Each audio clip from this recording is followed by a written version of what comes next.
i-share ko lang din sa inyo na pag sa mga premium skincare products namin, since it's premium, ang pinili ko talaga yung textured. Ayan, textured na sticker paper.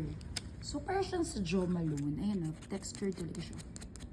And then, for the mga regular creams namin na 10 grams, synthetic matte. Kagaya rin ng sa toner namin synthetic matte din yan. Ayan. Diba? Also sa mga soap naman namin, glossy yung ginamit namin na sticker paper. Ayan, glossy siya. Diba? So, bawat packaging namin, different kinds of sticker papers yung ginamit. Depende syempre sa kung anong bagay, diba? So, inaral talaga namin mabuti yan, guys. Kasi basta-basta gumagawa lang ng packaging, diba? Okay, counting na siya, oh. Ika-count na.